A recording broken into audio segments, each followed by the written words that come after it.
मुझे कल एक ऐसी घटना हुई, उसके बाद मुझे लगा कि मुझे थोड़ा सा आपके साथ डिस्कस करना चाहिए अभी जो मुद्दा चल रहा है कश्मीर वाला। वो ये समझने के लिए कि एक सिविल सर्वेंट होने के नाते आपकी भविष्य में क्या जिम्मेदारी होगी, और इसी पर्सपेक्टिव से आपको परीक्षा में अपनी बात कहनी भी चाहिए, है ना।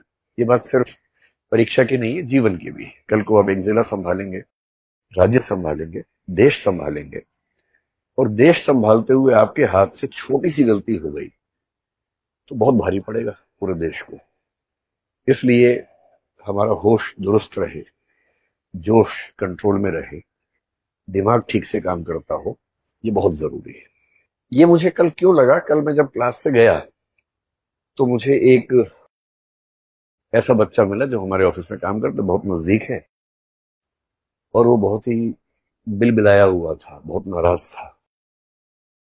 मैंने उससे पूछा क्या हुआ, क्यों नाराज हो?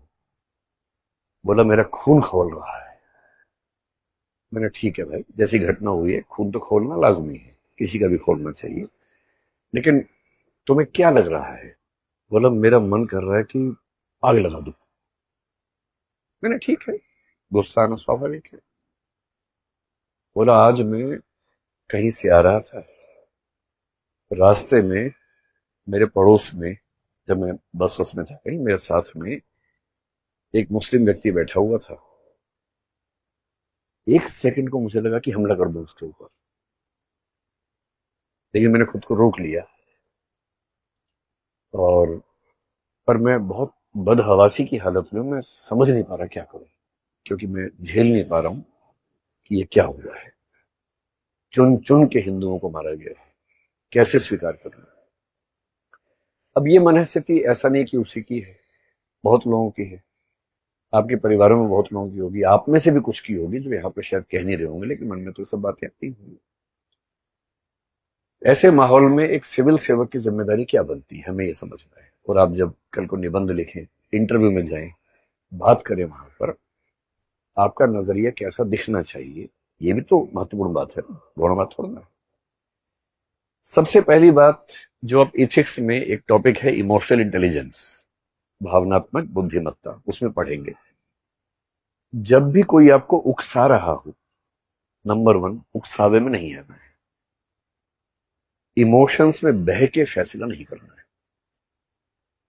कोई भी ऐसा फैसला जिसके दूरगामी परिणाम है, वो इमोशन से बह के नहीं करना है, थोड़ा सा वहां से हट के, न्यूट्रल होके, सोच के समझ के फिर करना है। तो जब जब मन में ऐसा भाव किसी के आए, एक बार थोड़ा सा वहां से खुद को हटाना और गहराई में सोचना। सोचते कैसे हैं, जब आप क्यों हुआ, कैसे हुआ, किसने किया, उनका क्या पर्पस था, कहीं मैं उनका पर्पस पूरा तो नहीं कर रहा, मुझे क्या करना चाहिए। जब आप इस तरह से चीजों को ब्रेक करके सोचते हैं तो आप एक अच्छे लेखक भी बनेंगे, एक अच्छे इंटरव्यू के उम्मीदवार भी बनेंगे, एक अच्छे सिविल सर्वेंट और अच्छे नागरिक भी बन जाएंगे।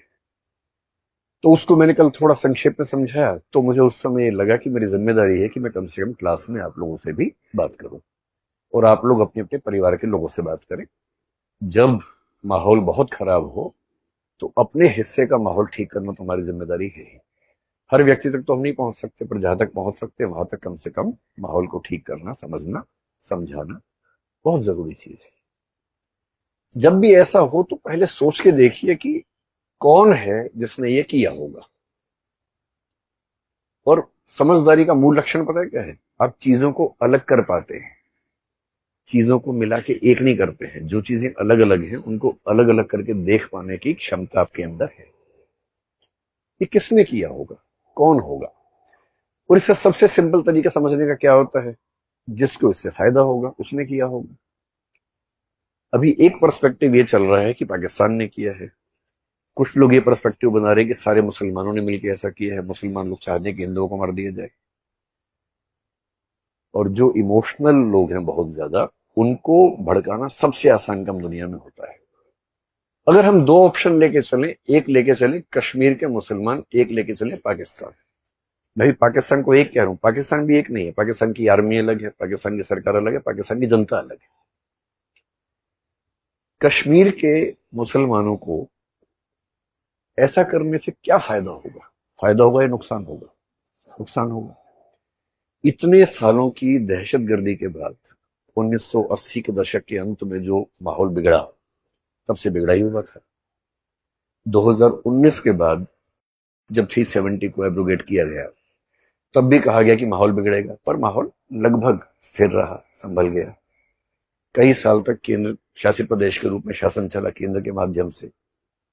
अब वहां इलेक्शंस भी हो गए। जनता की डिमांड पता नहीं थी, यानी क्योंकि कई वहां के लोगों ने ये भी कहा कि हमें तो ऐसे ही ठीक लग रहा था, बिना बात के इलेक्शन करवा दिया आपने। पर ठीक है, जनता का रिप्रेजेंटेशन होना चाहिए, इलेक्शन हो गया। उसके बाद अगर आप डेटा देखें, और एक सिविल सर्वेंट की पहली पहचान है कि वो डेटा देख के बात करता है, हवाई बात नहीं करता है। पिछले 2 सालों में जम्मू कश्मीर में टूरिस्ट जो गए उनकी संख्या 22 लाख से 25 लाख थी, और पिछले साल 2.5 करोड़ की संख्या थी। 10 टाइम्स बढ़ोतरी हुई वहां के पर्यटन में, और वहां का मुख्य उद्योग तो वही है, पर्यटन ही, टूरिज्म है। इस साल भी उम्मीद थी कि पर्यटन बहुत बढ़ेगा। गर्मी थोड़ी पहले आ गई। गर्मी पहले आने का मतलब वहां का टूरिज्म बढ़ेगा, क्योंकि अप्रैल में ही जो इलाका आमतौर पर मई जून में आबाद होता था, वो अप्रैल से ही आबाद होना शुरू हो गया, क्योंकि गर्मी ज्यादा हो गई, लोग जाने लग गए। वहां का टूरिज्म बढ़ने से क्या हो रहा है, वहां के लोग खुशहाल है। और ये इमोशनल हो के ये कहना कि हमारी जमीन है, भारत छोड़ दो, भारत वाले चले जाओ, वो 2 दिन की बात अलग है। पर जिस देश से आपको रोज रोजी रोटी मिल रही हो, आप चाहेंगे कि उस देश के साथ आपका संबंध अच्छा रहे। कोई भी चाहेगा। पेट भरा रहेगा तो आप सब बातें कर सकते हैं, पेट ही खाली होगा तो क्या बात करेंगे। और ऐसी रिपोर्ट्स में 3-4 दिन से पढ़ रहा हूं कि जो बेरोजगार युवक वहां पर पाकिस्तान के आतंकवादियों को बॉर्डर क्रॉस करवा के कश्मीर के अंदर लेके आते थे, उनमें से एक भी उपलब्ध नहीं है, क्योंकि उन सबको रोजगार मिल गया है। उनको उस काम के लिए मिलता था 5,000 रुपए, आजकल वो हर महीने 40-50 हजार रुपए कमा रहे हैं, केवल टूरिज्म की वजह से। जितने होटल थे सब भर जाते हैं। अब क्या करें, लौटाएं कैसे?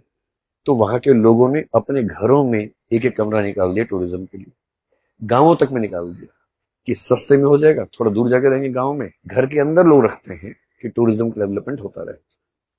और जिस चीज से पूरे राज्य की इकोनॉमी चल रही है, कोई अपने पेट पे लात क्यों मारे? इस बात से दिक्कत किसको हो सकती है? कश्मीरी मुसलमानों को दिक्कत है नहीं। ये हो सकता है कि उनमें से कुछ लोग किसी के बहकावे में आए होंगे, ये हो सकता है, क्योंकि लोकल सपोर्ट के बिना इतना बड़ा हमला नहीं हो सकता है, ये बात भी सही है। लेकिन जनरली वहां का समुदाय क्यों चाहेगा कि 2.5 करोड़ टूरिस्ट जो आ रहे हैं, इस बार उम्मीद 3 करोड़ की वो कर रहे हैं। अब तो पिछले 2 दिन से जो हालत है वहां पर, कि जो पहलगाम स्विट्जरलैंड था वो बन गया घोस्ट सिटी जैसा, पूरे शहर में कोई नजर नहीं आ रहा। ये कौन चाहेगा?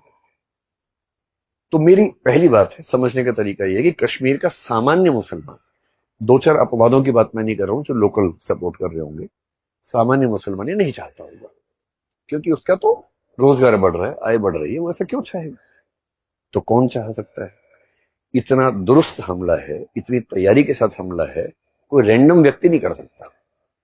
कोई व्यक्ति रैंडमली जाए मार दे। भाई, जिनके सिर पे कैमरे लगे हुए हैं और जो लाइव टेलीकास्ट कर रहे हैं, उसको एडिट कर रहे हैं ऑन द स्पॉट और भेज रहे हैं अपने आकाओं को, और जो इतनी बड़ी बड़ी भारी भारी बंदूकें आराम से संभाल पा रहे हैं, जो किसी से पूछ रहे हैं तुम्हारा धर्म कौन सा, हिंदू, सीधे मार दिया सिर पे। इतने ठंडे खून के साथ किलिंग करना मजाक नहीं होता है। कभी आप आईपीएस बनेंगे, पहली बार किसी को मारना पड़ गया ना, कई दिन नींद नहीं आती उसके बाद। जो इतना कोल्ड ब्लडेड मर्डर करता है, इसका मतलब वेल ट्रेन्ड व्यक्ति है। उसको ट्रेनिंग कहां से मिली होगी? तो ट्रेनिंग कौन देगा? सीधी सी बात है, पाकिस्तान से मिली होगी। अब तो ये मान के चलेंगे। पाकिस्तान को क्या दिक्कत है? पाकिस्तान की जनता को मेरे ख्याल से कोई दिक्कत नहीं है। जनता में कुछ मूर्ख हर देश में होते हैं, हमारे देश में भी, उनके देश में भी हैं, जो बिना बात के बिलबिलाते रहते हैं, भारत को बर्बाद कर दो, यहां भी पाकिस्तान बर्बाद कर दो, पाकिस्तान को खत्म कर दो। अरे खत्म करके वो लोग कहां जाएंगे? कहीं तो रहेंगे ना भाई। यहां आ गए तो और तबाह हो जाओगे आप। अच्छा है वहां पर है, लेकिन खत्म कर दो। ऐसे क्यों खत्म कर दो? वो रहते हैं, ठीक है, रहे मस्त, हमें परेशान ना करें, हमें क्या दिक्कत है इस चीज से? क्या पाकिस्तान की सरकार को दिक्कत है? हो सकती है, लेकिन मेरे ख्याल से फिलहाल जिसको दिक्कत है वो वहां की आर्मी है। और आर्मी को क्यों दिक्कत है? सिंपल है, समझिए क्यों दिक्कत है। आप तो आईआर भी पढ़ेंगे, सिक्योरिटी पढ़ेंगे, ये सब आपके पाठ्यक्रम की चीजें हैं। क्यों दिक्कत है? एक तो पाकिस्तान एक फेल्ड स्टेट की स्थिति में जा चुका है, कटोरा लेके दुनिया भर में भीख मांगता है, पैसे नहीं है। जहां आटा 600 रुपए किलो हो चुका हो और हालत खराब होती जा रही हो, आम पाकिस्तानी के पास खाने पीने के पैसे नहीं। और जब खाने पीने के पैसे ना हो तो उस देश में गृह युद्ध भड़कना बहुत आसान होता है। सिविल वॉर न भड़के तो लोगों को इमोशनली फूल बनाना बहुत जरूरी होता है। तो जब जब किसी देश में जनता परेशान होती है, शासकों की कोशिश होती है कि किसी मामले में उलझा दो। और जब भी युद्ध का मौसम बने, हो सकता है कि किसी देश में इलेक्शन होने वाले। एक शायर ने बड़ी खूब पंक्ति कही है, सुनिए आपने पंक्ति वो वाले। तो उन्होंने कहा, सरहदों पर तनाव है, पता करो क्या देश में चुनाव है। क्योंकि लोगों को इमोशनल बना देंगे, चुनाव होगा, उसका फायदा मिल जाएगा। इस समय पाकिस्तान की सरकार क्राइसिस में है, तो पाकिस्तान की सरकार को चुनाव हो या ना हो जनता का ध्यान भटकाने की जरूरत है, इसलिए वैसा कर सकते हैं। फिर कुछ दिन पहले वहां पर एक घटना हुई बलूचिस्तान को लेकर। पाकिस्तान पेट से है, बलूचिस्तान कभी भी हो सकता है।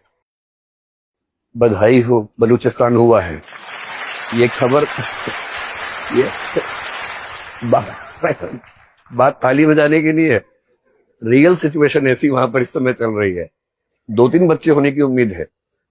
इधर इधर इधर सिंध ओवरड्यू है, कभी भी खबर आ सकती है।